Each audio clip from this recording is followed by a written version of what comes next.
Good evening, everybody. It's like the reverse world, Steve. Let's go back to our normal positions. Happy Easter Monday to all, and Stevie P. Before we hit the video, what do we have in store for our listeners, for our viewers? We got obviously the Milan game, special collab with Manmade. What else do you think we have on the table for our fans? We're gonna go around the Serie A with our little 7 minutes of Serie A. Talk about the rest of the games, what happened this week, potential new owner for Milan, and much more. And Steve, 300 million in the mercato. Didn't you hear? We shall see. We shall see. So, guys, hold on to your hats. Here we go. Let's go.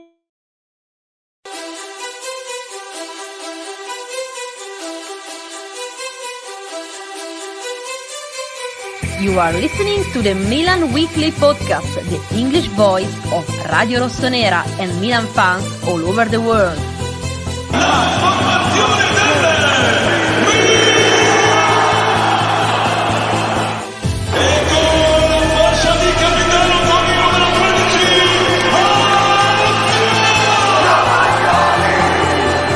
Rafael Leao produces a moment of utter magic. Che sì, ed è gol! Teo Hernandez al volo! Teo Hernandez, ancora lui, una meraviglia! Ibrahimovic! Zlatan Ibrahimovic, fuori classe assoluto!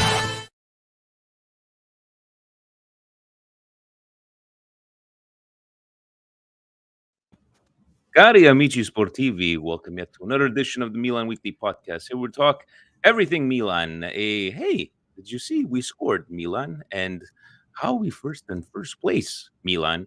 Episode 234, Stevie P, Vinny T, always here faithfully. Would it be a day off? No day off. And before we begin, Steve, buona Pasqua fatta. Buona Pasquetta a tutti. And Friday we weren't able to eat meat. How was your weekend? Did you enjoy the long weekend? I know the kids are at home, but how was it? Yeah, we'll talk about my weekend a little bit later because I had to just watch a little bit what I eat, just because Easter does get a little bit dangerous. But we'll get into it a little bit later. We'll get into it a little later, but yes. So to everybody, buona Pasqua fatta to everybody that's celebrating. Guys, a couple of things before we get into the game. Just wanted to start off by Steve. There's our friend that he's what is the terminology? Globetrotter. He likes to travel around the world. We live vicariously through him. He is the Scudetto bus conductor, but when in Europe, Steve, he's the Pullman conductor, and here he missed the Fantas. Watching the game live from the San Siro, sending us pictures, and wearing a Milan Weekly Podcast T-shirt live from Milan. But shout out to David and Angie, great people, and just showing us those pictures just warm my heart. And not only Milan Weekly Podcast, everybody else, anybody who has anything to do with Milan, David and Angie, the first lady, looking stunning in her everyday wardrobe. Imagine if she gets dressed up. And next to handsome Dave trotting around Milano, El Duomo, went for Easter Mass. Who's better than them? They got the Corpo di Cristo. Alleluia, Hosanna in excelsis.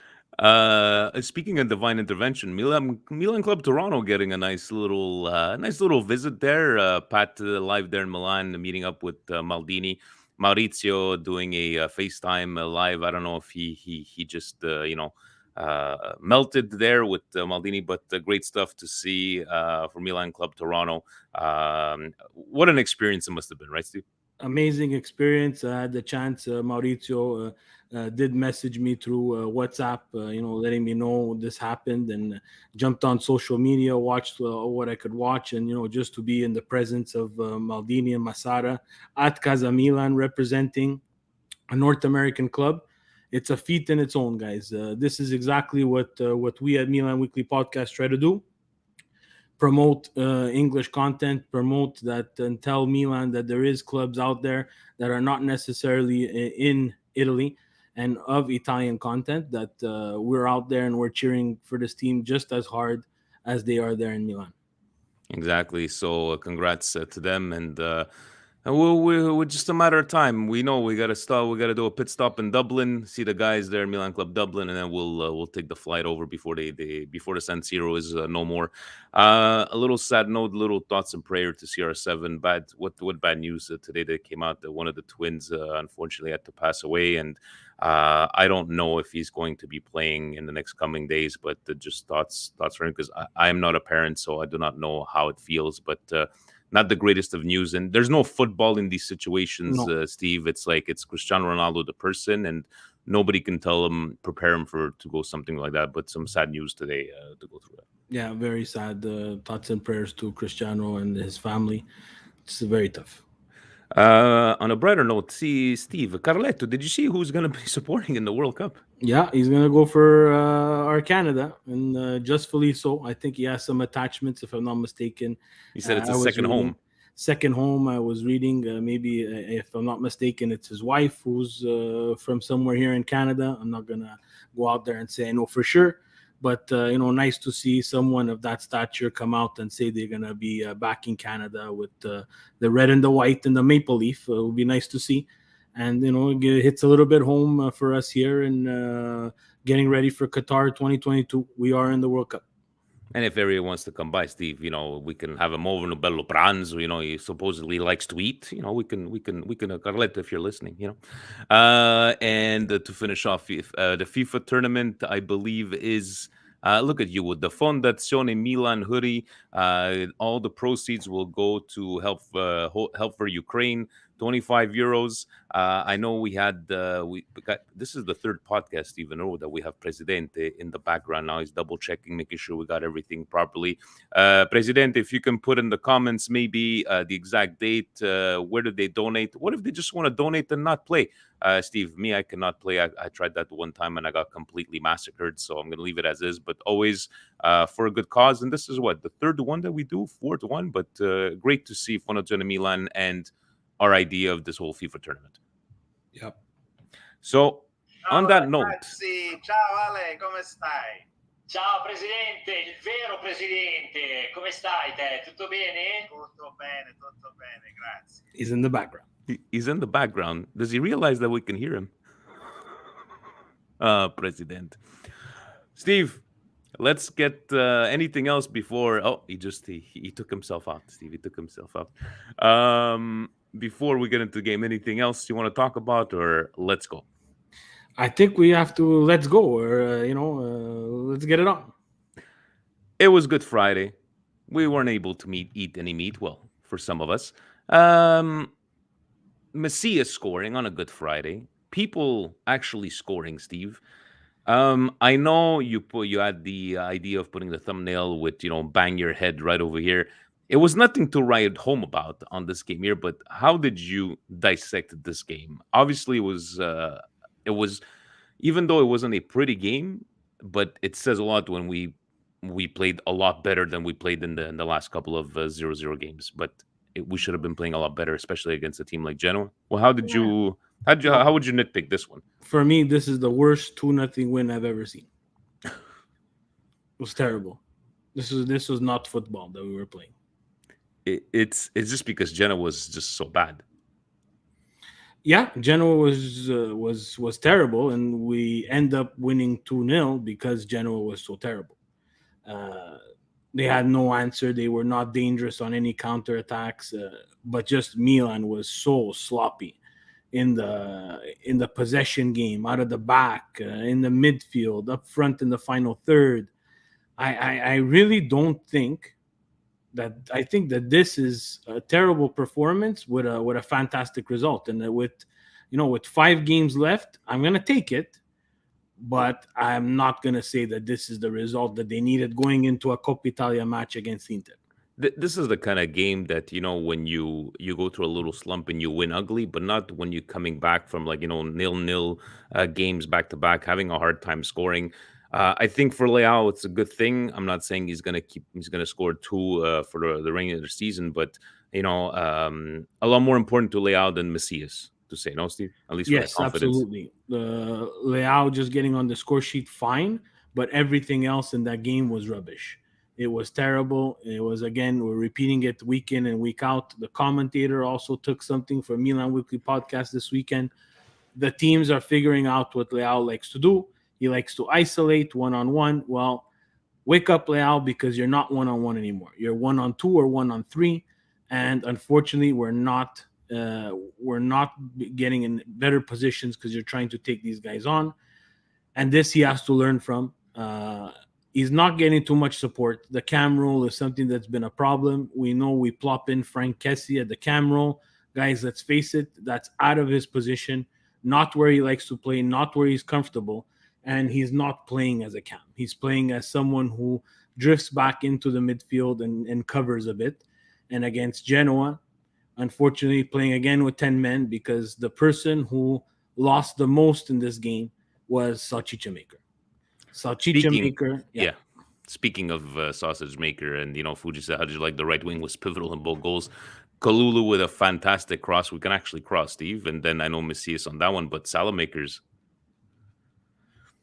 We want, like, you watch the TV and you're expecting, okay, dude, you show us a bit of, what is so different from him now? This is psychological. This is all it's got to be in his head, right? He has absolutely no confidence. He would have trouble having a glass of water at halftime. He would make a mess of it. And everything he touches just doesn't work out for him. And you saw. And now I'm at the point of I'm past angry. I kind of feel sorry for him. I feel sorry for him because nothing's going well. Short passes are not going well. Crosses are not going well. Glorious chances in the 6-yard box, looking like someone who plays in a Sunday league. Those are things that would happen to me just because I haven't played in so long and I'm about 50 pounds overweight. It just, we keep on saying to the people, oh, Kessie shouldn't be playing, like put up your best players, right? How is it that putting up our best players, we've seen a guy like Rebic has played on the right wing with the national team. How is that we've not tried? Or there was talks, remember, Steve, a couple of weeks ago, Castillejo back in training to maybe try him on the right wing. But we got 5 games left, and let's be honest, you need to win all 5 games. You cannot have any mistakes. Maybe a tie here, but Inter's not going to make that many mistakes, hopefully against Bologna. But in the end, do you go with what you know best and go back to this Messias and Salamakers, or do you just let me screw everything up and try to put a Rebic and Castillejo? I can't believe I'm saying this, or Castillejo for that matter. I don't know. I really don't know. This is, again, something that we should have addressed. I feel like I'm always repeating myself in the winter mercato or the summer mercato, but now thinking about it more, maybe he just doesn't want to play Rebic on the right because then he really has no one else to make any kind of impact.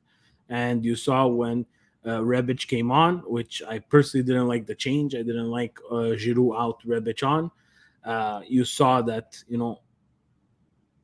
he has something to give, but I don't think he has 90 minutes to give. And if you're in trouble, you'd rather have Rebic come in with 30 minutes and try to make a difference than bringing on, again, rinse and repeat, Salchicha Maker, Messias. Salchicha Maker, Messias. Castillejo, even when we wanted to give him a chance, he got muscle fatigue. How do you get muscle fatigue when you don't play? That's beyond me. And that's another one, I saw Gio say the same thing with Romagnoli. And I know that Gio and Romagnoli, they're like best friends. And it's beyond me. But the muscle fatigue when you're coming back from injury, it's a bit tough. It's a bit tough to digest because I know they need to be ready. I know that, they do play a lot of soccer, but the people with the muscle fatigue are not the ones that are playing a lot of football. Calabria got a knock in the pregame. Supposedly he's back tomorrow.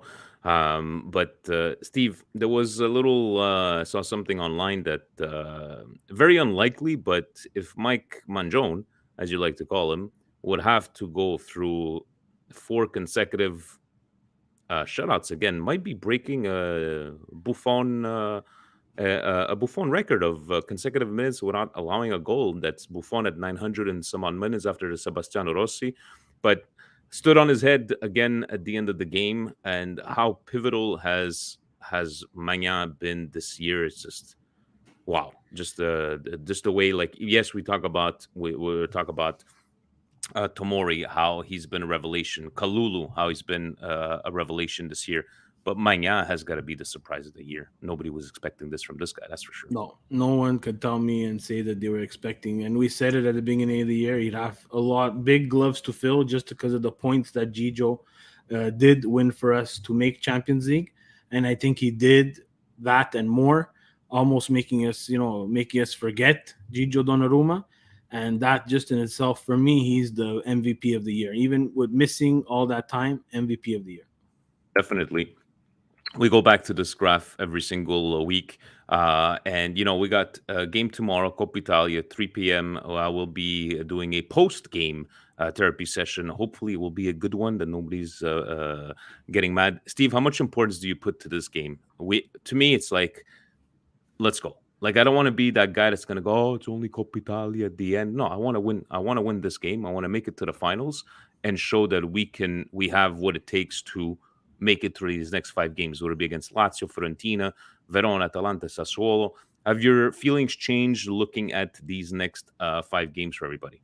No, for me, I'm always the same. I stick by my values. I think the Coppa Italia is important. I think it's something that gives a lot of positivity to the team.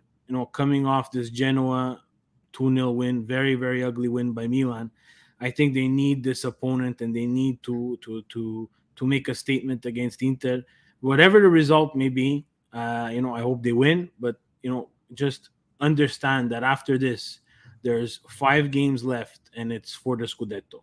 Because after this game, if you win, you're playing Coppa Italia after the season. If you lose, there's 5 games left to take home the actual Scudetto. Definitely. Stevie P, anything else before we hit Toro? Should we talk about our collab until we get to Serie A? When do you want to talk about these fantastic garments that we got? Because Presidente just sent me a private chat that I got to go pull up a picture. So how about I get you to start talking about it while I go do this here. Thank you, Presidente. So, you have it on. So you see, there we go. So, Steve, Sergio's son, a fellow Milanista, right? Manmade. And look, I'm going to look at it this way here. It's like, I've seen this on Facebook going on, this Manmade man. It's like, oh, yeah, I know this guy. Not personally, not as much as maybe as you there. But, and when you see these kind of things, Steve, you're a bit wary. It's like, okay, is this for real? Is this like, is this gonna, because these are 4 guys that left the financing world to start off this company. And I love to say that my doubts were put to rest because, oh my God, these things are fucking fantastic. I'm going to swear they were fucking fantastic. I've worn them, washed. I love the man sack, the technology. You go to the bathroom. But Steve, how about you? I love this picture the way you're holding the mannequin there. But how was your experience? Even the socks are fantastic. Like the way they grip on the foot, they don't drop down. Awesome. Yeah. Good, great, fantastic product. I had the chance to visit the Manmade, I want to call it head office with the Presidente. So Anthony took us for a tour, gave us a fantastic explanation of the brand. Look, guys, it's fantastic. If you go on manmadebrand.com, and you pick up your essential bundle, guys, it's 2 boxers, 2 pair of low-cut socks. They're made black, they're made sleek. Guys, for any body type, man, like I'm not going to hide it. I'm very comfortable with my body. I'm not very skinny. And, those were a lot of the questions I had for Anthony, and he had an answer for everything. And, what he told me was true. The band is fantastic. The, great fit. Wash was fantastic. Guys, the fabric is something else. The fabric is unreal. Like you as soon as you put them on, you feel it, right? And it's just the way. Like I'm sure for bigger guys like you, Steve, no chafing, in between the laces. Just the material, the way it feels. And I saw in their package, you could take all black socks, you could take all short ones, you could take the long ones, but even the black ones, you can wear them with sneakers, you can wear them with Scarpinis if you have to wear them. But honestly, shipping worldwide, Steve. Canada and US, free shipping for anything over $40. But I did put the website in the comments. Guys, check them out. Actually, for me to, I love that we're able to support somebody that's local and actually quality products. But I like the Mansack Steve that, you know, you go to the bathroom, you pop it out, you go, you pop it back in. Fantastic products. But the guys, check we them have out. some products to show, so you can take down the screen. Socks, Le calzette. very nicely packaged. Sock, the crew, What is very he doing? bleaming white, guys. And you know what? I saved this for this shortcut. Yeah. I tried the long. Did you get the long ones? We got yeah, there These we go. ones here. Yeah, put me centered, put Oh. me focused. Focused. Oh, how do we do this? Like this. Here we go. Great packaging, guys. It's a fantastic fabric. We'll talk to you more about the fabric for sure once we get the deets. But you know, it's a competition, better eco-friendly solution than cotton. The only thing we're missing was really like a model. Like, how can we show the model of this thing? Well, I took care of that.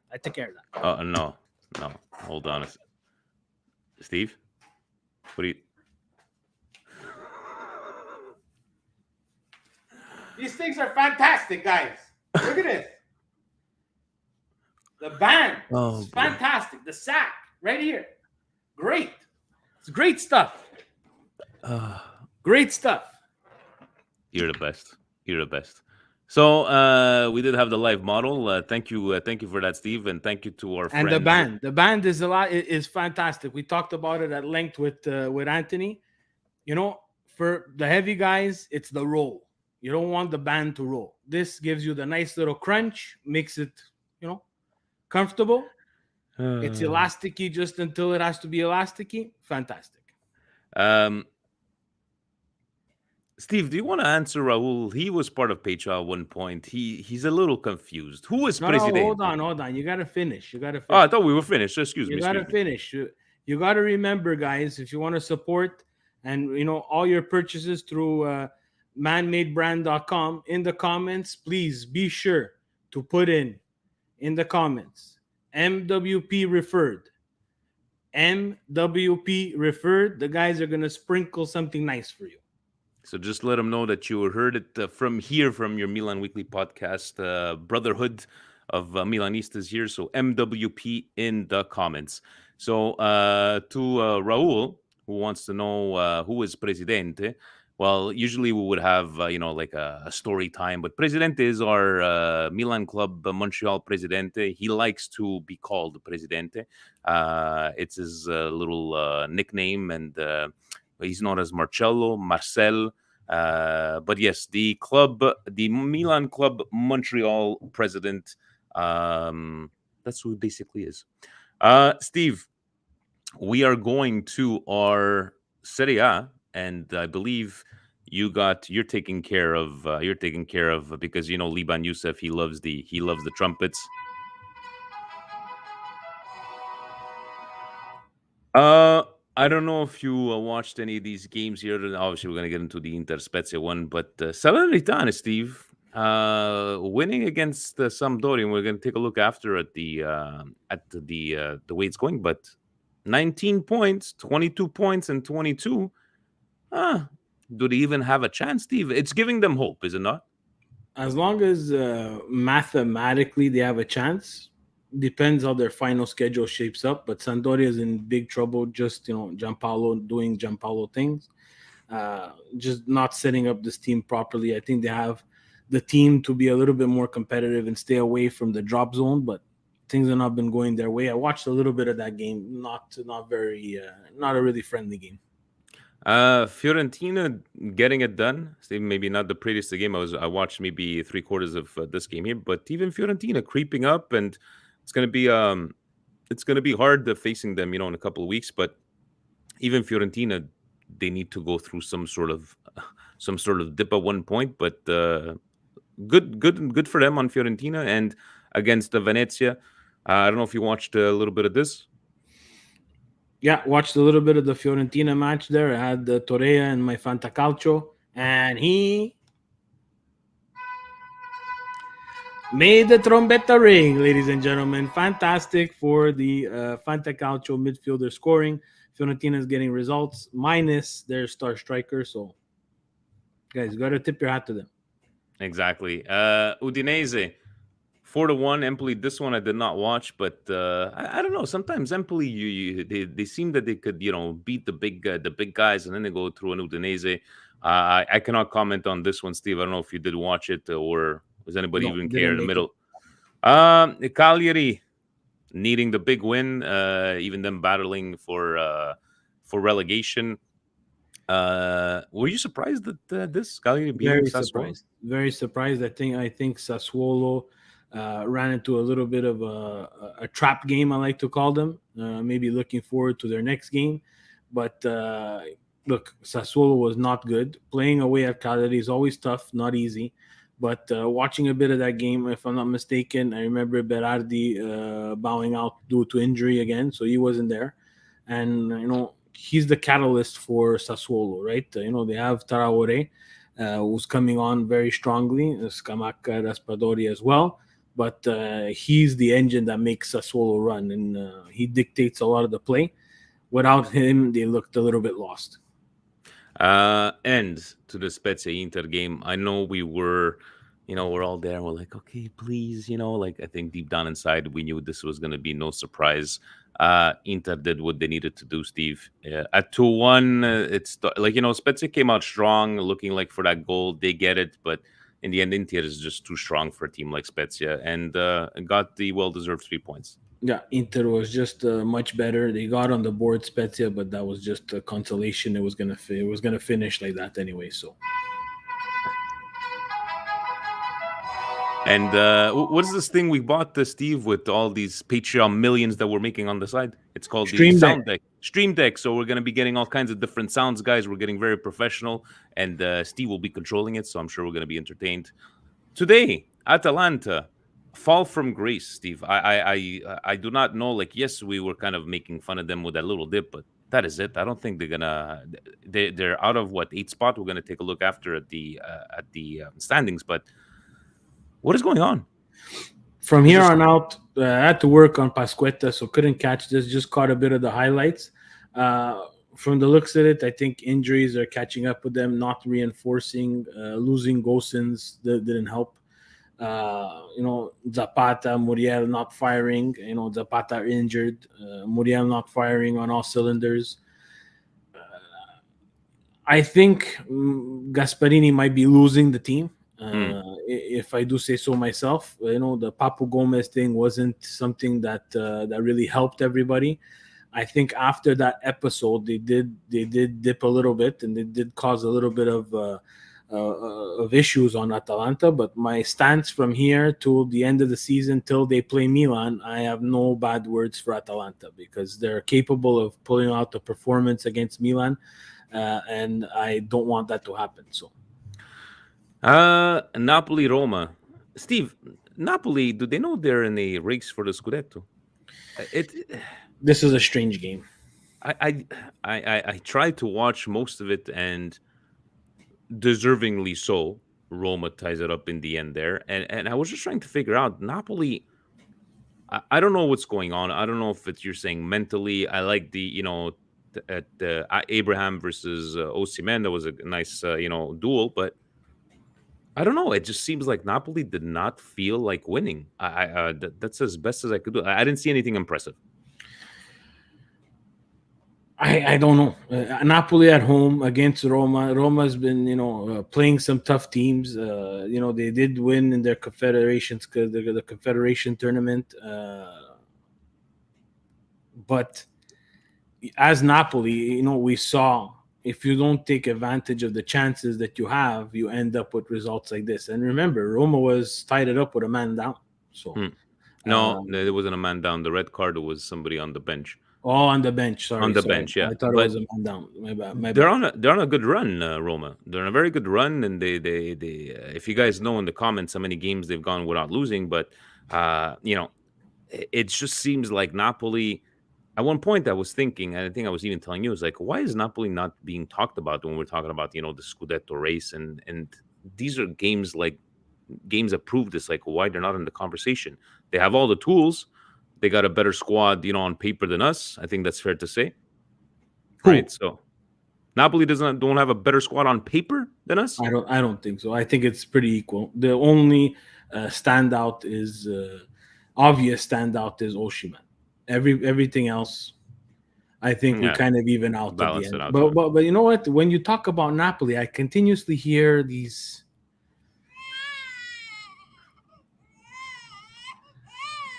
just the constant crying about everything, and they're the first to cry about there's always a problem. But now it's time for Napoli to you make your own bed. Same thing like Milan. In the end, we're gonna have to come clean. There's games that we should have had and we didn't have. And you know what? That's on us. And there's no one else who we're going to be able to blame but ourselves. But Napoli keeps on finding someone else to blame all the time. How many sounds did you download into that thing? That's a secret. That stays with me. Lazio Torino. Lazio getting it done in extra time with the Immobile scoring again. It looks like Torino were gonna flee with 3 points, but they needed to style Lazio, because if they you come up with all these wins and great performances, then you're playing at home against Torino, and Torino they scored and they parked the bus. I don't know if you were able to catch this one, Steve. No, the Torino game, I was not able to catch it, just some highlights. But again, don't like commenting with the highlights because it doesn't really tell the true story of the game. But, Torino's been playing well and Lazio's been waking up a little bit. But again, like we always say, which Lazio are we going to get week in, week out? Story a year in, year out. And finally, Juventus Bologna. 2 red cards. What a mess of that at the end. I didn't understand. The second to Gary Medel, the second red card. Was it inside the box? Not outside the box? In the end, dear Juventus, you should not be being down 1-0 to Bologna going into the 80th minute. And then, it's just, is Allegri the problem? Is the players the problem? Is something in their heads? And yes, Vlahovic scored, but I don't know. They put themselves in this situation, Steve, especially at home. Again, guys, Juventus is not really that good. Let's face it. And they, it's a continuous argument I have with all Juventus fans, and you see that when they're not firing all their cylinders, and Vlahovic doesn't save them here in the final minutes of 19 minutes of extra time, or we get the famous, always. Every once in a while, you pull out results. But, Juve's problem is their midfield. It's been weak for years. Last year, CR7 bailed them out exactly like Vlahovic is bailing them out this year. For the and you see that Morata did the bicycle kick, which was going completely outside. I don't think he meant that as a pass, and Vlahovic, right? No, that's no pass. That's just exactly what it is. It's just luck, and of course, that's the internet is forever. So all the Juventinis were all crying like babies. I even have the sound. When Ibra scored against Bologna, and he celebrated like as if he won the Scudetto, that's all the tweets and all the things we heard. Oh my God, look what happened this weekend. Look what happened this week at the famous, powerful J Stadium. Oh, man. Yeah. Bon. So I'm very happy we're going to be having all these audio clips for your entertainment. Fujin Fanya saying the Juventusism, as you like to put it in the last couple of podcasts. Looking at the standings, I was talking to you guys about the Venezia, Genoa, and Salernitana. Calcio looks to they're probably going to make it unless they lose all their games, unless of something, the world coming down. But do you see anything changing in those bottom 3, Steve? Not really, because Cagliari with 6 points ahead. Venezia is a nice story. Small team, beautiful kits, great for having one of those small teams in there. I just don't think they have enough to overtake Cagliari. Genoa is just very bad, very bad. Yeah. And Salernitana, I think, is just too late. Yeah, and Cagliari, like, I seriously doubt the next 5 games, like, unless they lose all 5 games in Venezia, Genoa. Anyways, top four, as you guys can see it there. Looking at the 5, 6, 7, Steve, 56 points, 58 points. Do Juventus stay in fourth? Look, today's result keeps everybody even keel. I think it's only Fiorentina who gained points on them, because Juve tied, Roma tied, Lazio tied, Atalanta lost. So good week for Fiorentina. It's going to be hard to catch Juve because they're going to get, they have a favorable schedule. Favorable. I'd say that in big, humongous air quotes. I think they're going to end up staying in fourth. I don't think anybody surpasses them. Again, Roma finding form a little bit too late. But everybody else, for me, I'm not looking at that right now. I'm looking at 1 and 2. I want Inter to finish, finally play this game against Bologna and see where I stand with 5 games left. Is it official? Is it like end Wednesday. of April? No, It's Milan, Wednesday. Milan Bologna, Inter Inter Bologna. Bologna is a Wednesday. I don't know which Wednesday I think it it's is, the but last it's a Wednesday of April. If anybody in the comments, probably Comparafaz is going to know.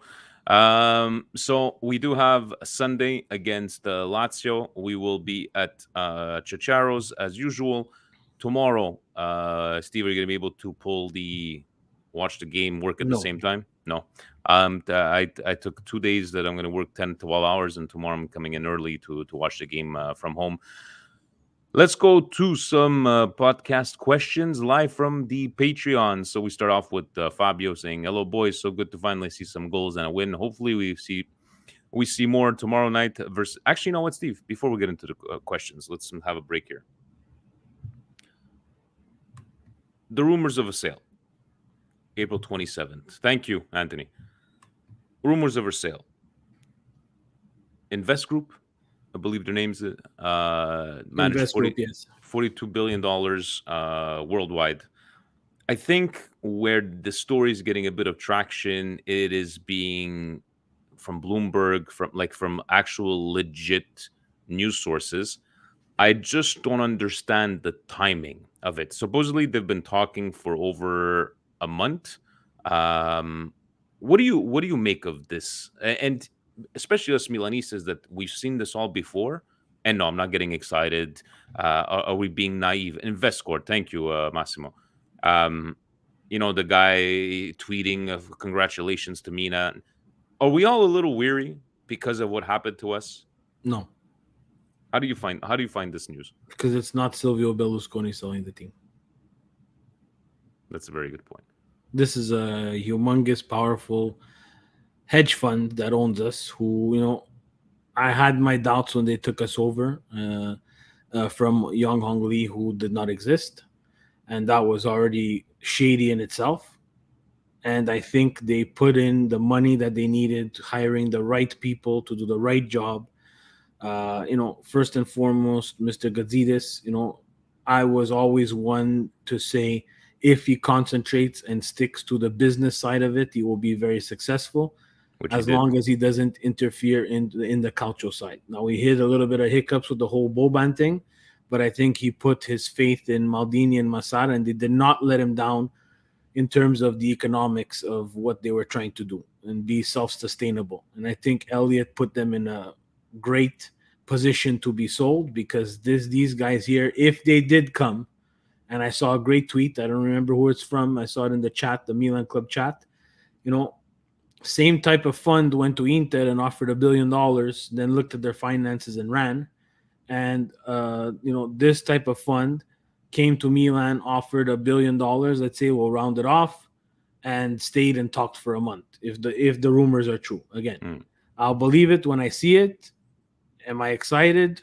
Look, I want to see what InvestCorp wants to do with football, right? And if you read a little bit into it, there's some common players who will, if the deal does go through, common players who will have ties to Man City and Milan. I don't know how that goes through. I don't know how that's allowed, because you cannot own 2 teams in 2 different leagues, if I'm not mistaken, in terms of having some sort of share. I know The Udinese owner owns an English Premier League team and an Udinese team. I don't know how that works, but it'll be interesting to see because that boggles my mind, but we'll see.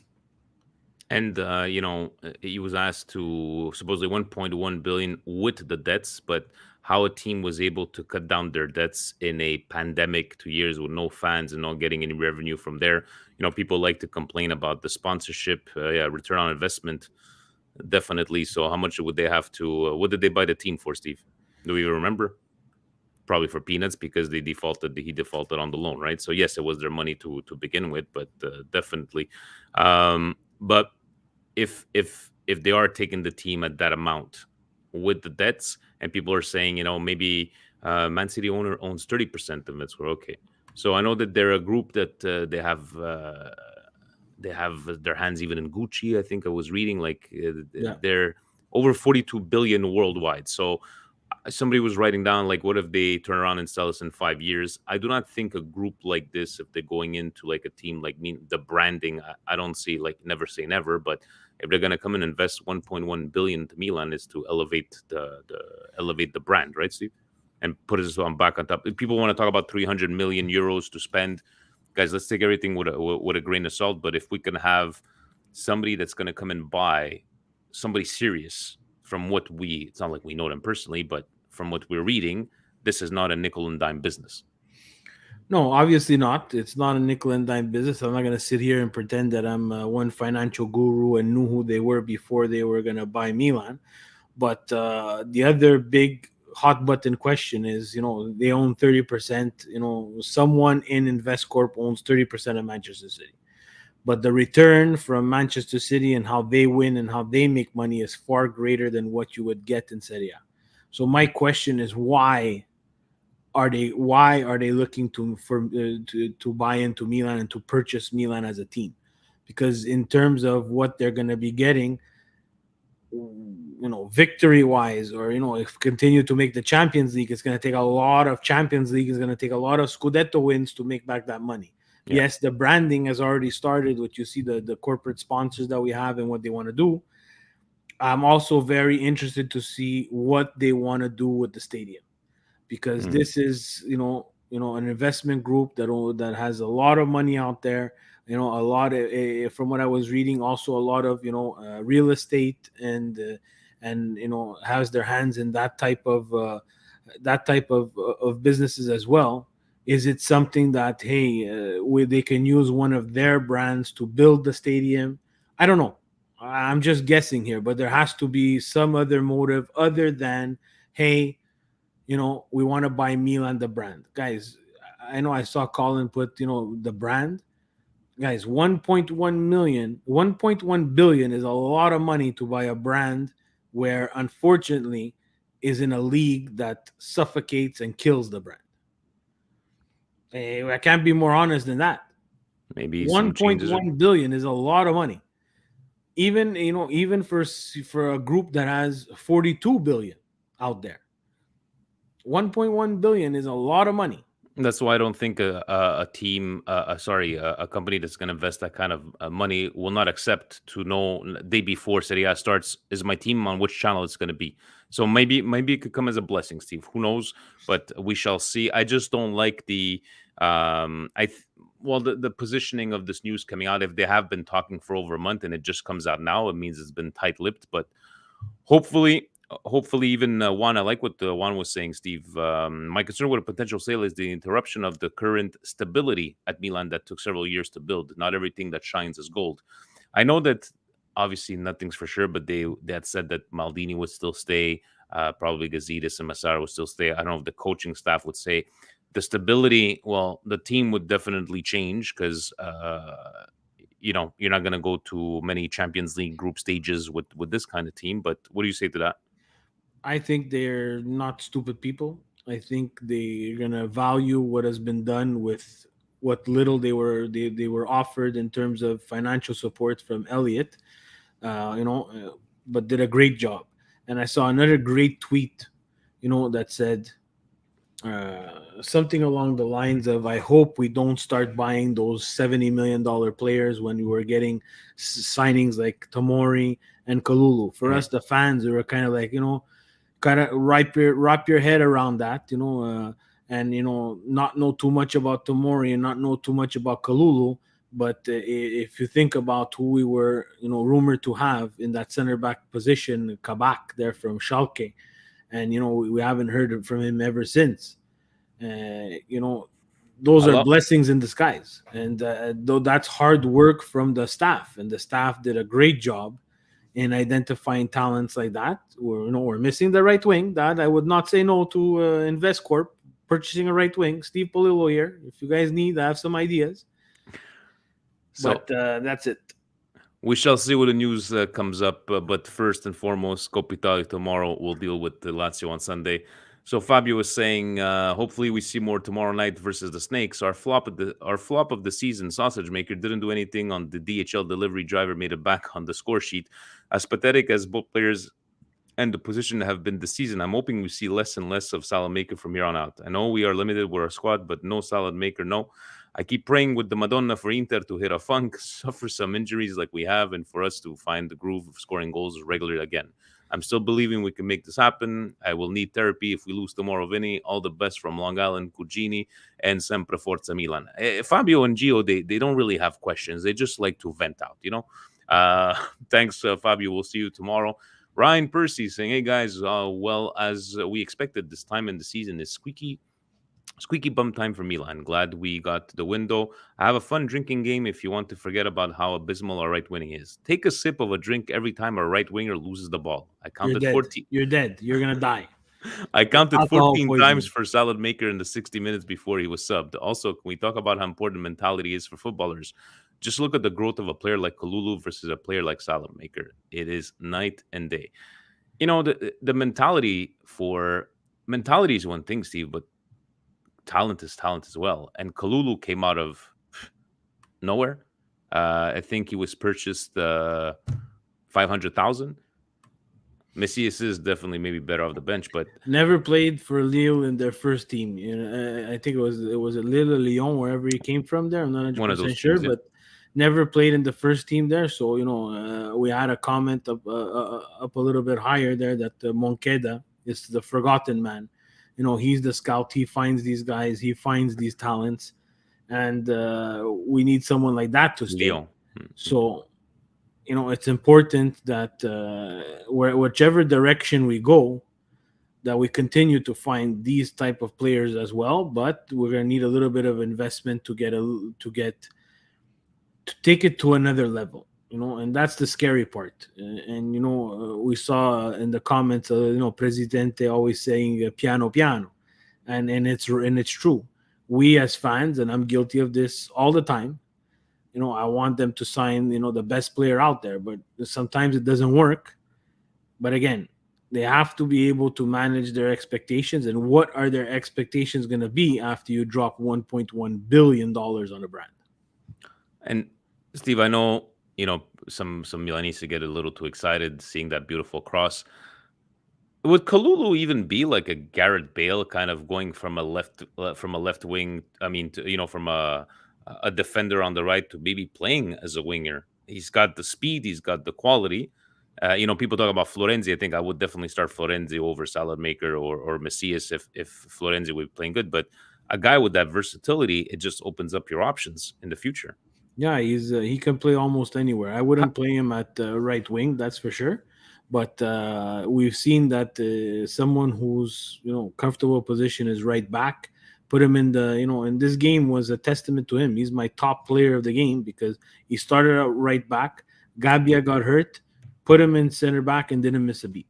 And I think where he's going to make his money in the future is playing center back, because there's going to be a new wave of center backs like Tomori and like Kalulu. There's, the best form of flattery is, copying someone. So they're going to do that. And Hulk Hauge getting actually sold today because they're going to make it. So we're making about 12 million on that sale. Yeah, Krunic, seriously. Kim saying, "Hey boys, keep doing your good work. What are your thoughts on the potential new takeover having a massive transfer budget? I expected. Do you think this will be a great thing for the club, or could it bite us in the ass and the previous owners that got us in the shits?" Cheers, guys. Kim, you know what? I should read out your questions before I start talking to Steve about this kind of stuff. But we did give our thoughts on the possible takeover. Gio saying, "Keep up the great work. Glad the team collected the 3 points. All I want for my birthday is Coppa Italia win and 3 points from the Lazio." Gio, let us know, when is your birthday? Let us know in the comments so we make sure. Because Steve, can you please announce to everybody, because we have our Milan Weekly Podcast Patreon group. Can you please tell everybody what Gio bought? Yeah, Gio bought that Ford jersey, and I tip my hat to him there because he bought the ugliest of the ugly. There's some ugly jerseys out there, and Gio also bought the ugly one. So shout out to Gio. That's my I give him my brioche of the week. That much passion, even to buy the ugly one. At the beginning, he was like, "No, man, nobody's gonna buy this." And then as the days went on, "No, guys, I'm gonna buy it. I need to buy it. I need to buy it." To Vinny Mancini and Vince, I know he's from Winnipeg. Did you see the snow that they're having in Winnipeg? I know we're getting snow us tomorrow, maybe 4 to 5 centimeters, but I think there was like 20 centimeters in Winnipeg. Asking us, I want to follow up on Kim's question. I'm trying to remain optimistic about a possible takeover. However, I'm infuriated that this is being handled and conducted with 5 games remaining. Really poor timing to announce and conduct business like this when it would possibly affect the squad's results and our future business operations. My question is, what are your thoughts on the timing of this potential takeover being announced at such a critical period? I don't think they planned this, Steve. I know we discussed a little bit. There's no timing, and guys, to be honest, Joe, we don't even know if it's true. Do you think it plays on somebody's mentality of playing football? Not when it's a good thing. It's not like, like Salernitana when they were like, well, this team is going to go bankrupt. We don't know who's taking, or this to me would be a good news, because it's not like Milan's going bankrupt right now, right? It's not like they don't have a job next year, except for some key players. But do you think it would get in their heads? No, I don't think so. I think these guys are wired to understand what their final stretch of the season is going to be. They pay agents to take care of their contracts and look after their livelihood, and they have trust in Maldini and Gazidis to do to make sure that they're well aware. If this is something that's actually true, I'm pretty sure they would have sat everybody down and they would have known something about this. I don't think they're just reading this in the newspaper. As much as Maldini went on and said, he doesn't know, he said all the right things, right? They asked him about it and he said all the right things. Look, I've been part of not $1.1 billion takeovers, but, exchanging, being part of the process, and it's a long process. And through that process, there's certain people that do hear certain things that, bring up types of questions. There's certain questions of, why are they asking for this now? And that's gonna happen, and and you have to remember that the Milan is a company. It's our football team that we love as fans here, but in the end, it's a company. So it's being bought, and if it's true, it did get leaked, and if it's not true, it's the beautiful day and age that we live in, social media, baby. Exactly. And Steve Varul, he just pledged his $3. Like, I fixed the expiration issue on the credit card. Was being lazy. Sorry. Keep up the great work. Forza Milan. Thank you, Raul. Thank you, buddy. On Twitter, I think we only had one, Steve, from Alla Destra. With the new Investcorp may purchase the club from Elliott, what one position would you suggest these owners look at buying this summer in order to ensure our team is best prepared for next season? I don't know if maybe he doesn't watch. Fucking right wing, Christ. Just get me the fucking right wing. I'll be happy. But guys, in all honesty, I'd love to save it for the end, but I could do my year-end review right now, whether we win the Scudetto or not. What if Salamaker scores as the goal to win as the Scudetto? It's great. We still have a problem next year because we have another 38 games to play. I will be forever grateful. It's the same thing like Marco Materazzi, the Matrix in 2006. I prayed that if he scored his penalty shot in the final, and I vowed to all Interista I would never make fun of him again. And I have never made fun of him again.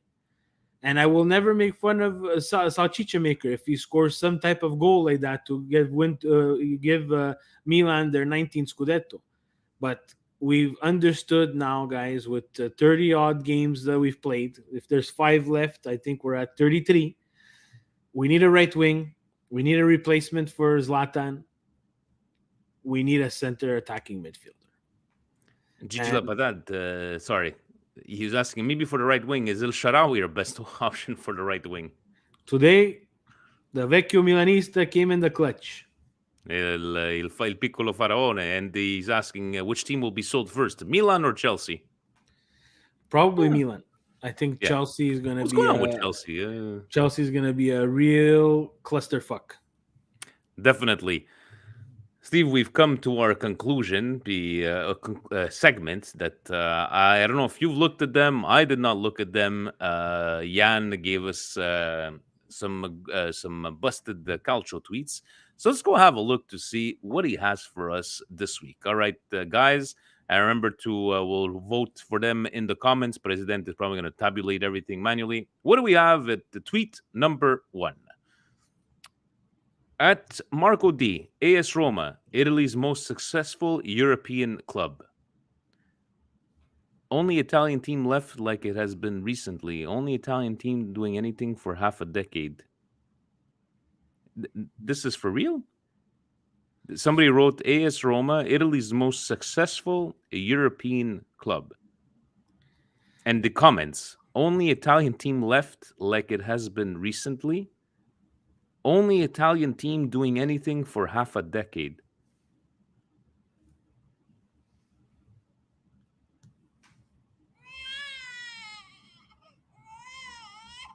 No, Steve, this is delusional. Yeah, this is... Half a decade? Italy's most successful European club. Now we're not even talking about who we love. These are facts, Marco. You are not the most successful European club. Definitely by far. I'm just trying to understand where he... Have we ever gotten 300 likes, Steve, on a tweet?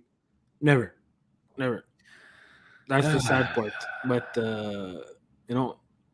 Roma's trophy case is pretty full with Mr. Miyagi bonsai trees. So, all right, Marcos, that was the first. This one's already getting my vote. Let's see what we have for number 2.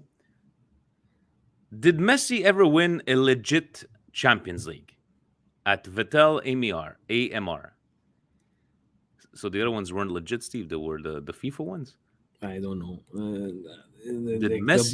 the busted Calcio tweets tonight from Jan are really, I think he did it on purpose not to show up because they're real head scratchers, right?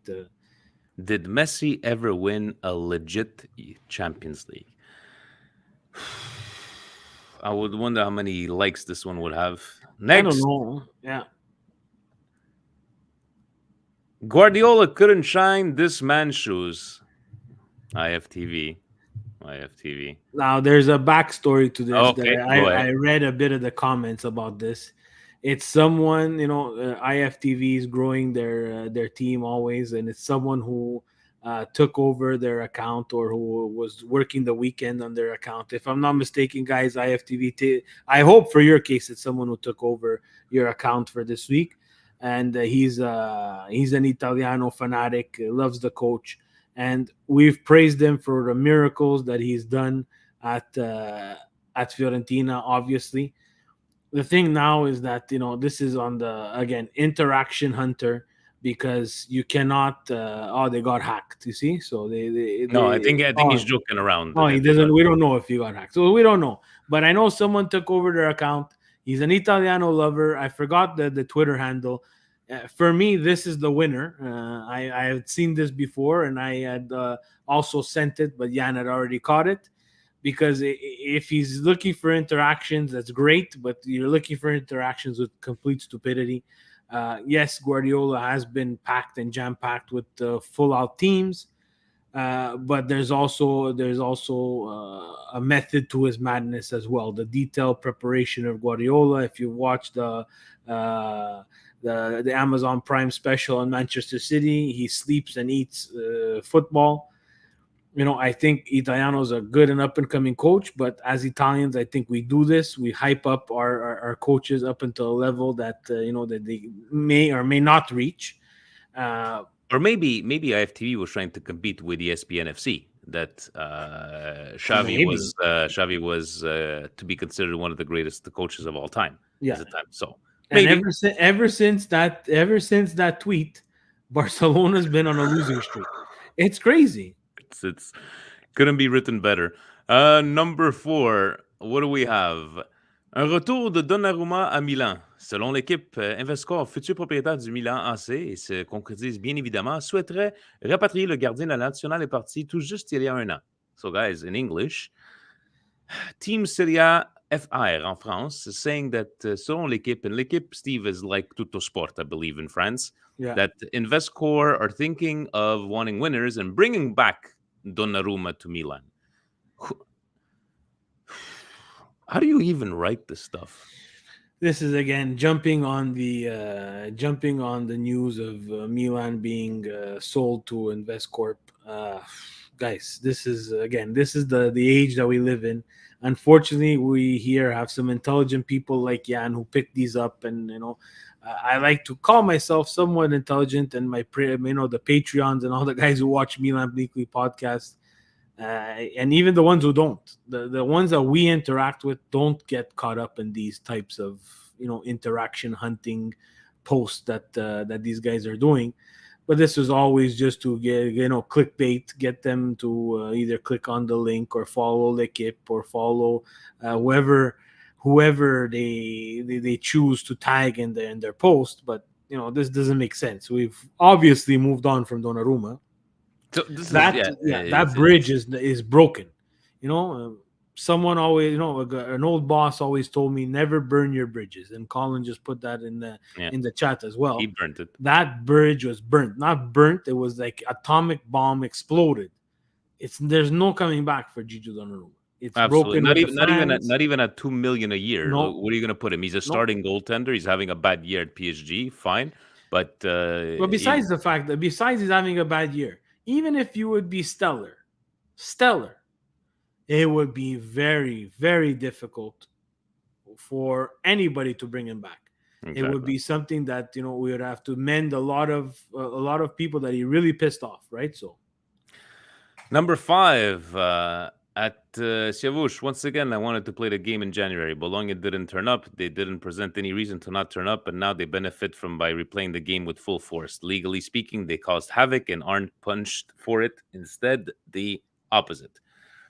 A friend that sempre Inter, obviously of Interista, and he's not happy. Not mentioning the 3 points. I'm not sure I don't see this too much as it was a busted one, but Steve, I don't see this like.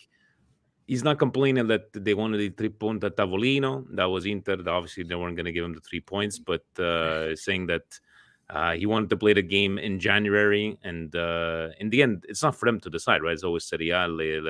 This is not on Bologna. I think this is on Serie A. And this is Serie A. The government of Italy, there was just no real... there was no real rule and regulation of what could and could have not taken place during that time, especially with the amount of COVID cases that Bologna did have. Look, everybody wants to win 3 points at Tavolino, and for me, if that wins me the Scudetto, you know what? I'm proud to take that too. I couldn't care less, obviously, because no one's going to remember that except a select few people. Yeah. So I understand where he's coming from. It's just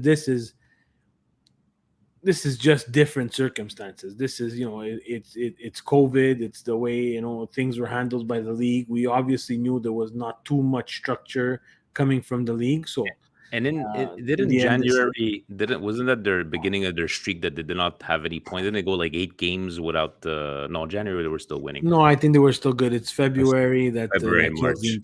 So, Steve, I was gonna go for the first one that the Roma's your top European Italian European club, but I gotta go with this. This has got to be the most busted one because even tagging l'équipe, like this is a legitimate. It's a real newspaper, but I'm gonna have to go with this one. I don't know about you, Steve. If you want to take a look at the other ones, Yeah. You know, this one's The Italiano one for me is just again. I hope it's just it's something as a joke from their part. The Messi thing, there's busted Calcio tweets where this we is could have a delusional. conversation, but then there's delusional. Like the This is not even a like conversation. Marcos is delusional. So guys, vote. I'm gonna go. You know what? I'm thinking Guardiola could shine this man's shoes to this one. This one's just plain stupid. But the fact that it's coming from L'Equipe, right? So it's a tough one. He set us up good, Jan. He set us up good. But guys, yes. Where did they vote, Steve? In the comments, and the president is going to tabulate all that stuff. In the comments and tabulation there, my vote goes to the Italiano. Let me give it. Il y a beaucoup mieux. Comme premier cadeau, il y a beaucoup mieux, monsieur. Ça, c'est vrai. I know. Just for that line, I'm going to go with the Italiano because at least he answers. As a first gift, there would be a lot better than that one there. So, IFTV, sorry guys, this one's pretty bad. Hopefully, Colin. Hopefully, Steve, you gave your you already gave your brioche to Gio. To Gio was your indigestion or was your brioche because the guys your brioche and the indigestions this week. You know what? It was Easter. I was actually pretty happy all around. I didn't really have too many indigestions this weekend. Milan scored. I would, if anything, give my indigestion to Milan for just the performance against Genoa. I know we won 2-0. I know I'm being very critical. The problem with that is that with performances like that against the teams that we're coming up against, who are also not in the best of form, I don't think we take those points. Starting with Lazio after this Coppa Italia match. And I'm gonna give my brioche when I walked in Friday at the bar. There was Mike and Tony, the Interistis behind the bar. What'd you come here for? Huh? You want to jinx us? You shkaronyo. And then they were like just joking around, trying to make guys are asking for coffee. They're watching the TV. We're just having a good laugh, and I think that's important where you could trash talk throughout the whole game, right? And in the end, we're all hugging and, not like we're going to fight each other. And then he was like, okay, yeah, you, Giro, what are you doing? And then we're just going back and forth. I love interacting with those guys there. Indigestion, honestly, Steve, is our fuck. You know what, Justin? Our fucking the whole right wing. No, the indigestion for me has got to be. You know what? Let's go with Justin's with the right wing because it's like you're saying, Steve. It's not being mad anymore. It's just hopelessness. And thank you for modeling, guys. Reminder: Manmade. The website is in the comments. We've told you. Trust us, guys. It's fantastic. Free shipping in Canada and the US for orders over $40. Probably the best pair. Not probably the best pair of boxers that I felt on my skin. Maybe next week I will model, Steve. Nobody can top your modeling, but thank you to the guys there. And don't forget, if you do order MWP in the comments, MWP referred, and they're saying they're gonna sprinkle something nice. Who knows? Anything else before we finish off, Stevie P? Big Coppa Italia is nice to have a midweek game on a Tuesday. Has a lot of importance. I just hope that we fix our form for the last 5 games of the season. Ovunque e sempre. Forza Milan! We'll see you next week, guys.